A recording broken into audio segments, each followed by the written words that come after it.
Hi, hello, and welcome to Lily's Library. So today we're going to be going through my May wrap up and my June TBR.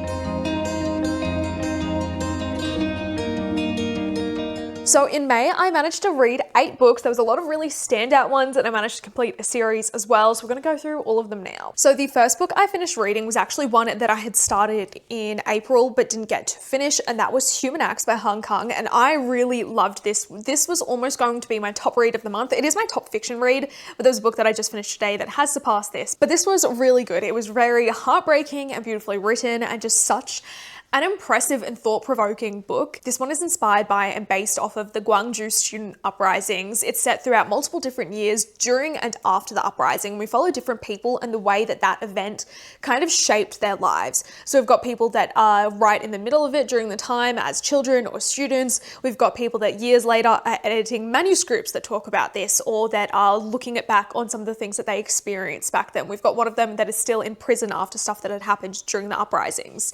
This is just such a harrowing and beautiful read. It took me quite a while to get through just because it is so heavy and I really just wasn't in the right mental space to be able to read that much of it that quick. It is a very short book, but just because of the subject matter, it was a lot. But this is such a beautiful and amazing read. I think out of the 2 Hong Kong books I have read, this is my favorite. It definitely makes me want to go and read more of her books. I've only read this one and The Vegetarian, so I'm hoping to reread The Vegetarian again, then get to more of her works. But this was just absolutely breathtaking and beautiful, and I loved it so much. It was such an interesting read and made me really want to learn more about the Gwangju student uprising as well as the stuff that happened to Busan and Jeju, I think it was. So I'm definitely going to be looking into a lot more of it. It just showed me a different side to Korea's history that I really wasn't aware of, and it's just such an important read that I think everyone needs to pick up. After that, I finished another book that I had started a couple months ago, and that is Entwined by H.M. Long. This is the book 1 in the Entwined duology. I listened to this as an audiobook and I thought this was okay. It's not my favorite H.M. Long. I feel like her works are honestly pretty hit and miss for me. I really love Darkwater Daughter. That's one of my favorite books from her and one of my all-time favorite books in general. It was just so captivating and such a great fantasy book. But this one, it was okay. It just didn't really draw me in necessarily. I think this is called a Gaslamp fantasy. I'll have to double check that, but it's kind of a historical setting fantasy and it's got a really cool and interesting magic system, which is something I really enjoyed. So in this, we've got people that are called the Entwined. They can be members of the Sorcerers Guild or sometimes not. They can be like rogues, I guess. And the Entwined have different abilities. It gives them different powers depending on what kind they are. And they get these markings that show up under certain lights, which I think is a really cool concept and it was really interesting exploring that part of it. But in this, we follow 2 sisters who are kind of drawn into this big altercation and confrontation after this artifact goes missing and one of the sisters, her boss, disappears or has been murdered. And we're kind of trying to follow them as they reconnect and chase for this artifact and all of the chaos they get into along the way. I did really like the relationship between the 2 sisters. I thought it was very realistic and I liked the banter and the conversations between them. And it was very cool seeing that. I think there is actually a 3rd sister that is maybe later introduced. I don't 100% remember. I don't know. I just felt like there was something that didn't work with this for me and I just struggled to really connect to it and to pay attention, but that could be a fault of me. After that, I read a book I have heard such great things about, but unfortunately it wasn't 100% for me, but I still had a really good time with it, and that was Japanese Gothic by Kylie Lee Baker. I rated this one 3.5 stars, so it's still a really solid book, and I think in its own way the ending made up for it. I just had really expected to get a whole lot more from this and thought it would have a bigger impact on me, especially based off of the reviews I'd seen from a lot of people online and a lot of my mutuals. But this is a really interesting concept. Like it says, it is a Gothic fiction. That kind of Gothic setting does have a really big part in it. The house in this is really its own character in a way, but this is a dual POV and dual timeline book. It's set in this old samurai house that's in a kind of more, not necessarily remote, but more rural part of Japan. And one of the characters we follow is in 2026, and he has just left America to go and move into his dad's house, who his dad has just bought this kind of decrepit place in Japan because he is escaping the fact that he maybe just murdered his housemate or his roommate, and he's going there to try and escape it, as well as find out about what happened to his mother, because when he was a child, his mother just straight up disappeared and he's never really been able to figure out what actually happened.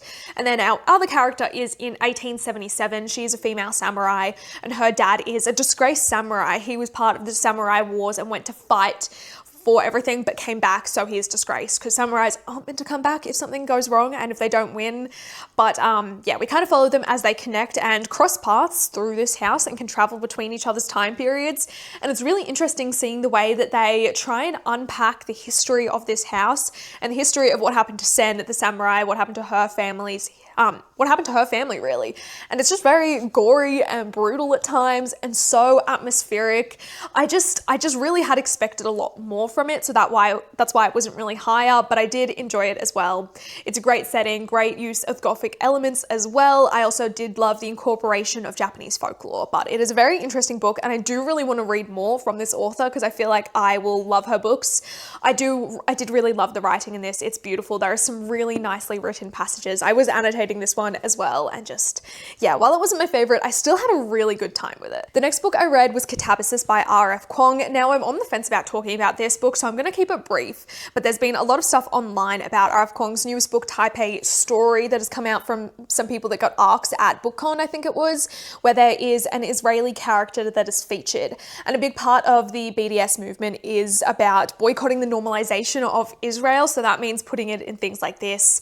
And as an author that has been so outspoken against Israel and has also been caught up in a few things where she had agreed to do events in places that heavily support Israel, it's just a bit disappointing to see this happen. I'm not too sure what's actually going to happen in the published book or if this is ever going to be addressed, but at this stage I don't really feel too comfortable promoting too much of R.F. Kuang's stuff. I did get to meet her at her Brisbane event for the Brisbane Writers Festival, or in collaboration with the Brisbane Writers Festival, and found that to be very interesting, and there were some great discussions about her work, so you will see some of that featured in my vlog that's coming out, but I just wanted to be a bit more transparent about this. I'm on the fence because there is obviously that very limited information, and we don't know if there is going to be a bigger call out of this character in the book, but I just wanted to be transparent about my thoughts and feelings on it at the moment. It's a bit early, I feel like, to judge, because every time R.F. Kuang has a new book come out, I feel like there's always something like this that happens where people call her out for something. Like with Yellowface, after that, everyone was saying that that was her, like, self-inserting and had to go at her over the Poppy War because she's not actually from China and doesn't actually speak the language very well and stuff. But I don't know, I'm in two minds about the whole thing, so I'm just going to leave it there because I feel like I could talk for ages about this. After that, I ended up reading Sisters in Yellow by Mieko Kawakami. This was another one of the author events I went to last month, and I really enjoyed this. This is my first book from this author, and I'm definitely going to be checking out more of her works. I do have 2 other books from her that I'm hoping to get to very soon. But this is a very interesting and thought-provoking tale as well. It really shows a different side to Japan that I feel like is not typically shown in media, at least not a lot of popular media and a lot of media that gets translated into English, especially in novels. I found it really interesting hearing her discuss this work and the way that she spoke about the characters and the way that readers kind of viewed the characters as well. I thought it to be very interesting and entertaining. In Sisters in Yellow, we follow 15-year-old Hana. She wakes up one morning to find that her mother is not actually there and that this other woman who is her mother's friend is suddenly living with them and taking care of her from the summer. During that summer, she kind of discovers more of herself. She gets taught how to cook by this woman. She kind of gets to actually connect with a few more people her age as well because she's been bullied by a lot of them. But this woman really helps her come out of her shell and kind of grow that connection. But then once she goes to return to school, this woman disappears and Hana is all on her own again. Then we jump to a few years later when Hana is 17 and just about to be finishing high school, and she comes across Kimiko, that woman, again. And she ends up moving in with her, they end up opening a bar together, and it kind of really grows into this really sweet found family aspect. But then we kind of follow the whole different path this goes on. Hana, her whole life, has really not had a lot of money. Her mother was really bad at saving. They never really had anything to support them besides like the weekly paychecks and a jar of money that she had. There was a really key moment when Hana was growing up where she had managed to save all this money through her job, and then that money got stolen and she lost all of her hard work. This is really about being on the lower middle class side of Japan and the scarcity of money and the safety net that actually provides. It was really interesting looking at these discussions of class and wealth, especially since we did have the odd character come in that definitely had a lot more money, and seeing how they related to Hana and Hana interacted with them. We also have Yakuza in here and bank and credit card fraud and scams, and it was just such a fascinating read, and I just had such a good time with it. I really related to Hana at a lot of times with the just growing rage that she felt and how she couldn't control anything, and every time she tried to finally fight for control and take everything back into her own hands, just something changed and that didn't end up going how she planned. I really felt for her so much and was really inspired by her at the same time. She is such a fascinating character, but I really enjoyed this one. I think I'm like rating it 3.754 stars. I'm on the fence still about it, but I just had such a fun time with this one. I think it is a very thought-provoking and interesting read, and I'm definitely going to be checking out more Kawakami after this. Now, after that, I ended up reading another translated Japanese book. This was one I actually saw at the bookshop recently, and I just picked up because of the cover and then read the blurb, and it sounded actually pretty interesting. It reminded me a bit of Convenience Store Woman in its own way, but that is Hollow Inside. This is by Osaka Otani. This is a really interesting and short read as well. It's a very different look at life in Japan as well. I do love these ones that kind of give us a different perspective compared to what we're typically told through media and what we see from a lot of Japanese authors like men. So this one is very fascinating. In this, we follow Hirai, who is nearing 40. She's uninterested in relationships or anything or romance like that, and she's just sliding by with her office job. She ends up moving in with one of her co-workers who is another woman, which is a very weird situation in Japan. A lot of her co-workers actually react really weirdly when they find out she's living with another woman and they're just friends and that's it. But it was really interesting to look at her kind of navigating these pressures and how she kind of, in her own way, didn't have any desire for romance or being with anyone, but then was slowly starting to feel left behind, especially once she realized that her housemate actually was starting to date someone. It was just very fascinating and entertaining seeing some of these scenes. There was one moment when she actually ended up going on a date with a guy she met on a dating app, and the whole interaction was so comically sad. It was just so realistic for what I feel like a lot of people would experience in dating nowadays. There was a moment where the guy was just talking about how he doesn't read fiction books and he only reads like books that will better his self and everything, and that he needs to get her to meet his mentor because he'll be able to really help her, you know, and he ends up giving her a book that's basically like, yeah, he ends up giving her a book that's everything you need to know about money flow, and it just really gave those really like MLM vibes, as well as the kind of men that just are just gross, you know? I don't know how else to put it. There is a word I'm looking for that I can't find, but I just found it to be very fascinating and entertaining.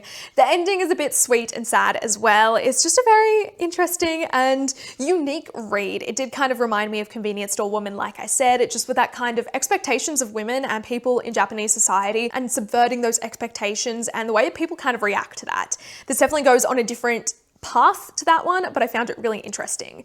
In this, we also looked at some idols as well, like Japanese pop idols, and the relationships that fans have with them, especially when one of them announces they are getting married and stuff, and that reaction, I found that to be very entertaining. After that, I ended up finishing Blood of Dragons by Robin Hobb, the fourth and final book in the Rainwild Chronicles. I really liked this. I feel like I need to readjust all of my ratings for all of these books now that I've read them all, but I had a really solid time with this. I had expected it to be a bit more brutal and sad and tug a bit more on the heartstrings just based off of the way that other Robin Hobb books go, but this series is by far the most light-hearted in its own way. It does still have serious and quite adult themes that it deals with, given it is an adult fantasy, but I just really had such a good time with this. It is really sweet and heartfelt. It's honestly one of the best found family books I have ever read. It's also got a lot of queer characters, which is something I don't see a lot of people talking about when they reference these books, which I think is a major selling point that people should be mentioning.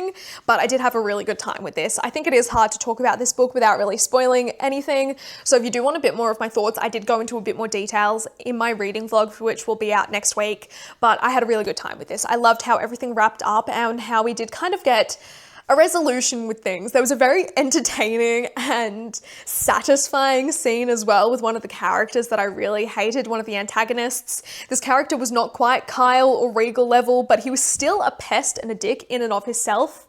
So it was so satisfying to see that ending for him. I just had a really good time with this. I thought it was so good, and I'm so happy but sad that I have managed to finish this quartet, because now we are on to the last trilogy in the realm of the Elderlings, and I am nervous, but I'm glad this one was a lot happier than the other ones. I feel like it is a good kind of like stepping stone into that last trilogy. Now, the final book I read, and one I literally just finished reading, and that is probably my favorite book from this month, is Regarding the Pain of Others by Susan Sontag. This is a collection of essays about kind of photojournalism, specifically during war and war photography and the reporting on war. I found it to be very fascinating. If you don't know, I don't know how much I've actually spoken about it on here, but my actual full-time job is a reporter, and I'm not so much heavily involved in international news. I used to be a lot more, but now I do more local stuff. But I still found it to be very fascinating, the conversations around consuming media based on war and then based on the pain of other people, especially in the sense of war and everything. This was just a very fascinating read. I think it's something I'm going to be referring back to a lot. I was annotating it a bit as well, and I dog-eared some pages that I want to go back to. But I found it really fascinating to look at, especially the discussions around the differences between people's reactions to violence and war in other countries, especially when you compare Europe and America to places like Africa and Asia, and the way that people react differently to seeing that violence and seeing people's faces compared to people that look like them. It's a very just fascinating look at all of it. I really highly recommend this for anyone, and this definitely brings up some very interesting and thought-provoking discussions around how much shock is too much and when do people really become desensitized to it. This also spoke a bit about 9/11 and how after that time, because there'd been so many huge Hollywood blockbusters showing these kinds of mass-scale disasters, that a lot of people were saying that it just looked like something out of a movie and it didn't feel real compared to the way people used to address things before those kinds of things were dramatized. It spoke a lot as well about staging photographs in war, people that had manipulated scenes to make it more impactful, whether that is moving just cannonballs and shells or whether it is actually moving corpses into the photos and putting in other weapons that aren't actually where they belong. I found that to be very fascinating. It's just such an interesting book. I think I'm going to go back and actually go and annotate a few more things because there were some things that I'm thinking back on now that I really want to keep note of, but this was such an interesting read and something I actually really enjoyed. But I feel like this video is going on a lot longer than I had planned for. I didn't think I had that much to say about those books, but apparently I did. But I wanted to do something a little bit different for my June TBR. So I've got 2 books I'm currently reading that I'm planning on finishing and another book I really want to read. But I think for the other ones, we might just kind of pick off of vibes and try again with my TBR jar. June is also Pride Month, so I'm hoping to make most of these be queer books, but we'll see how we go because there's a few more that I've been in the mood for that aren't necessarily queer that I do really want to read. But I think we're going to go with 3 different little slips. So the first one is a debut author, which I think actually will be easy because there is a debut author I've been wanting to read. A queer book, which, what did I just say? I just said I wanted to read queer books, so that was perfect. And a book continuing a series. I think I might pull out one more just because I feel like the queer book one is a bit of an easy one since that was already my reading plans for the entire month. So maybe we can get something a bit different. Oh, a purple book. Actually, I do have a few purple books, but I'm going to pick one more as well, just because I know what other books I'm planning on reading, and I want to get something a bit different. And then we have got a book with a 1-word title. Yeah, so we've got 5 different books there. I'm going to go gather them and get the ones that match up, and we will be right back. Okay, I have gathered the books. So now I was debating whether this prompt actually counted for finishing a series, but it's the kind of only series that I'm in the middle of that I have the next book of, if that makes sense. At least I think it is. I think it is. But for continuing a series, I'm going to be choosing The Ending Fire by Sarah Elarifi. I'd actually already started this one and was planning on finishing it in May, but I just didn't get around to it. I was really struggling to read towards the end of the month, to be completely honest, but I'm hoping to actually read and finish this one in June, and I think that'll be a very easy thing to accomplish. This is also a queer book, so it is perfect for Pride Month, but in this we've got sapphic and queer representation as well as transgender representation, and I'm just so excited but so nervous for this one. This is the final book in the Ending Fire trilogy, which starts with the final strife. This is set in a world where the color of your blood determines your place in society, and we follow 3 different characters from these 3 different castes and the impending war that is building and this conflict that is going on. It's very interesting and very fun, and I am so excited to finally finish this series. It's been a long time coming. As for a purple book, I went with Cute. This one is by Meryl Wilsner. This is another one that I'm currently reading. I am not quite halfway, but I'm making progress on it. This is also queer. As you can see, this is a sapphic sports romance and I'm really enjoying it. I started reading this a couple months ago, but paused because I wasn't really in the mood, but I've been very much feeling a romance lately and kind of feel like I need it. So I started reading this one again and I literally stopped on the chapter where the first like spicy scene was, which is kind of, if I just continued reading, I would have finished it in no time. So I'm very excited to read this one and to continue reading it. Then for a queer book, I went with Among the Burning Flowers by Samantha Shannon. This is another one of the mini prequels in the Roots of Chaos cycle. Now, this isn't actually one of the 4 main books. This is just a shorter version that kind of talks about the direct lead up to the events of Priory of the Orange Tree. So I'm very excited about this one. I do like that it is a bit short as well, but this is one I've been meaning to read for ages. So I'm actually hoping to get to it really soon. I was also considering adding Game Changer for this prompt, which is obviously one of the Game Changer Heated Rivalry books. I have read Heated Rivalry, but none of the others, so I might add this to my TBR, but we'll see if Cleat Cute out romances me for the month and out sport romances me for the month, because sometimes if I read too much of it, I get a bit bored, but we'll see how we go. Next, we have got a debut author. I had a few that I was tossing up between, but I think this is going to be the choice. I'm a bit nervous about it, but I might start it soon and slowly make my way through it, and that is A Song of Legends Lost by M.H. Ayinde. This is also queer. I've spoken about this a few times in multiple videos, but this sounds like a very cool fantasy debut. I know so many mutuals that have absolutely loved it, and book 2 has just released or is releasing in Australia soon. So I definitely think this is the perfect time to be reading this, but this has to do with war and old gods and rebellions, and I'm very excited. Then for the last prompt, which was a book with a 1-word title, I decided to select Yesteryear. This is a new release. This is about a tradwife influencer who gets sent back in time and has to fight to find her way out. It sounds really interesting, and I've heard very mixed things about it, a lot of good things, but a lot of people saying they disliked the book because the main character was not a good person and was a dislikable character, which makes me very excited because I do love books like that when they are done well, and this sounds like it'll be done well. But I'm very excited for this one. I also really love this cover. I think it's very cool. I like the torn effect. It looks nice. So I'm very excited for this one. Then the final book on my TBR is a classic that I've been wanting to read for ages, and I finally picked up a copy of, and that is East of Eden by John Steinbeck. I really don't know if I'm going to get to this entirely during the month, just because classics can take me a long time, and this is a bit of a longer one. But obviously the Netflix adaptation of this is coming out sometime soon. I don't actually know when, but I've been seeing a lot of people talk about this lately and reading it, and I would really like to give it a go. This is one I'm just going to slowly read and pace myself with, because I feel like this is one I'm going to be annotating a bit, especially seeing as some of the things I've heard about these characters and the narrator. I feel like it's going to be a very fascinating read. I honestly don't know what this is about. I really don't remember.